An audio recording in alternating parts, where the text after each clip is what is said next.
दोस्तों, एक व्यक्ति ने पूछा कि मुझे बिजनेस करना है, मुझे धंधा करना है, तो कोई ऐसा स्थान बताओ जहां बिजनेस करूं और असफल ना हो, वो मेरा बिजनेस, मेरा धंधा बंद ना पड़ जाए। एक समझदार व्यक्ति ने मजाकिया अंदाज में उससे कहा, मैं कहता हूं तो शमशान घाट में अपना बिजनेस चालू कर। शमशान घाट का बिजनेस कभी लॉस में नहीं जाएगा, नुकसान में नहीं जाएगा, और तेरा कोई लेकर भागेगा भी नहीं। और अगर लेकर भाग भी गया तो जाएगा कहां? आना तो उसे यही है। मेरे बहनों, मेरे भाइयों, पवित्र लोगों, इस दुनिया में हर व्यक्ति मौत से बचकर भाग रहा है। हर इंसान कसरत कर रहा है, विटामिन खा रहा है, टॉनिक खा रहा है, प्रोटीन खा रहा है। हर इंसान सोच रहा है कि मैं मौत से कैसे बचूं। इंसान इतना बुद्धिमान तो हो गया कि वो कुछ दिन मौत को टाल सके, लेकिन बच नहीं सकता। भजन 90 में जब मूसा का भाई हारून मर गया, तब मूसा ने बड़े ज्ञान की बात कही कि मनुष्य की उम्र चाहे 70 साल, मनुष्य की उम्र 70 साल या बल के कारण 80 हो जाए तो भी उसका अंत शोक ही शोक है। आप अपने बल से, अच्छे भोजन से, अच्छे वातावरण से चंद दिनों को तो अपनी उम्र में बढ़ा सकते हो, लेकिन मौत को टाल नहीं सकते। अगर मौत निश्चित है, अगर ये दुनिया से हमको जाना है, आप अपने घर में देखो, जितने लोग थे क्या उतने हैं? कितने सारे कम हो गए हैं। इसका मतलब है कि हर घर से कोई ना कोई गया है। अगर गया है तो ये निश्चित है कि सबको ये दुनिया से जाना है। एक शायर यूं कहता है, मौत की किससे रिश्तेदारी है, मौत की किससे रिश्तेदारी है, आज मेरी तो कल तेरी बारी है। दुनिया से, हम में से हर एक को जाना है। मुझे बाइबल में एक यीशु मसीह ने एक घटना को बताया जो हमें लूका रचित सुसमाचार 16 अध्याय में मिलती है। वहां पर 19 से जब हम पढ़ते हैं तो एक धनवान व्यक्ति और एक कंगाल व्यक्ति के बारे में जिक्र है। धनवान की शान शौकत, उसका रहन सहन, उसका खान पीन, प्रतिदिन धूमधाम का जीवन, मलमल और बैजनी वस्त्रों को पहनना, ये उसकी डेली रूटीन का काम था। वो अपने जीवन को इस प्रकार से जी रहा था जैसे कभी मौत नहीं आएगी। उसके घर की डेवड़ी पर, उसके घर के दरवाजे पर, गेट पर एक गरीब कंगाल लाजर नाम का घावों से भरा हुआ व्यक्ति, कोई इसके शरीर पर चंगाई, तंदुरुस्ती नहीं है, उसके पास खाने को नहीं है, वो नौकरी नहीं कर सकता, कोई काम नहीं कर सकता क्योंकि वो बीमार है।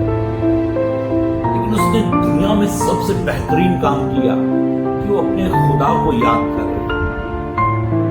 और धनवान की झूठन रोटी को खा लिया करता था और अपना दिल उसने खुदा से लगाया। खुदा से दिल लगाने का मतलब ये नहीं है कि संसार की कुछ चीजें उसे मिल जाए, लेकिन ये जीवन समाप्त होने के बाद एक अनंत जीवन जो स्वर्ग के बारे में दुनिया ने कह रखा है, उस पर उसको यकीन भरोसा था। और उसने अपनी जिंदगी उस विश्वास पर बिता दी कि अनंत जीवन है, अनंत जीवन है, इटर्नल लाइफ है। ये 70-80 साल की जिंदगी खत्म होने के बाद एक ऐसी जिंदगी है जो कभी खत्म नहीं होगी, और वो बड़ी सुकून आराम की होगी। इस पर उसे यकीन था, भरोसा था। जानते हो, जब उसे यकीन था और एक दिन ऐसा हुआ, वो मर गया तो दुनिया का कोई भी व्यक्ति उसको उसके अंतिम संस्कार में नहीं आया। वो स्वर्ग के लिए जी रहा था, इसलिए स्वर्ग के स्वर्गदूत हरकत में आए और उन्होंने स्वर्ग से आकर गरीब लाजर को जो घाव से भरा उसको उठाकर ले गए और स्वर्ग लोक में अब्राहम की गोद में उसे डाल दिया। अब वो बड़े सुकून से है। ऐसे लिखा है कि कुछ दिन बाद धनवान भी मरा, लेकिन वो गाड़ा गया। आप जहां के लिए जी रहे हो ना, वहां के लोग आपकी खिदमत के लिए आएंगे। ये दुनिया भी इंसान था, इसलिए दुनिया के लोग आए। रस्म और रिवाज के हिसाब से इसको दफना दिया गया। एक स्वर्गदूत नहीं आया, स्वर्ग में कोई हलचल नहीं हुई। आज इंसान कीड़े मकोड़ों की तरह मर रहा है। क्यों? परमेश्वर का उन लोगों पर इसलिए ध्यान नहीं है क्योंकि वो स्वर्ग के लिए नहीं जी रहे। अगर आप विश्वासी हैं तो आपका काम है कि आप स्वर्ग के लिए जिए। अगर आप स्वर्ग के लिए जी रहे हैं, आपको जरा भी कुछ हुआ तो स्वर्ग हरकत में आएगा, स्वर्ग में हलचल मच जाएगी। बाइबल में लिखा है धर्मी की मौत परमेश्वर की नजर में बहुत अनमोल है। ये धनवान मरा, गाड़ा गया, रस्म और रिवाज के अनुसार बहुत खर्चा किया गया, लेकिन जब उसने आंख खोली तो उसने अपने आप को अधोलोक में, नरक में पाया। मेरे बहनों, मेरे भाइयों, ये कहां के लिए जी रहा था ये मालूम पड़ गया। अब ये फंस गया। इसने आंखें उठाकर क्या देखा कि एक सुख लोक है जहां ये व्यक्ति अब्राहम की गोद में, जो विश्वासियों का पिता, उसमें ये गरीब लाजर लेटा हुआ है। समझ में आ गई बात। ये वहां के लिए जी रहा था, मैं संसार के लिए जी रहा था। संसार का सुख, संसार का आनंद थोड़े समय के लिए है। जब आप ट्रेन में बैठते हो, एसी चल रहा है, आपकी सीट है, लेकिन वो लिमिटेड टाइम के लिए। जब आप एरोप्लेन में बैठे हो, वो फुर्र से आसमान की ओर उड़ जाता है, मजा आता है, लेकिन वो लिमिटेड समय के लिए। ये दुनिया का सारे सुख थोड़े समय के लिए, लेकिन एक अनंत सुख है जो प्रभु पर विश्वास करने वालों को दिया जाएगा। मेरे बहनों, मेरे भाइयों, एक दिन दुनिया को हमको छोड़ना है। अगर ये संसार को छोड़ना ही है और यहाँ का जीवन अगर लिमिटेड है और अनलिमिटेड तो वहां का स्वर्ग का जीवन है, तो क्यों ना स्वर्ग के लिए जिया जाए।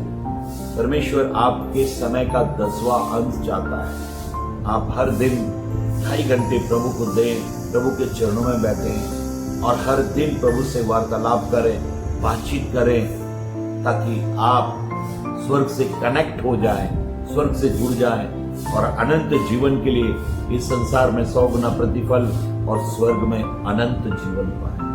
प्रभु आपको बहुत बहुत आशीष दे, बरकत दे। जय मसीह।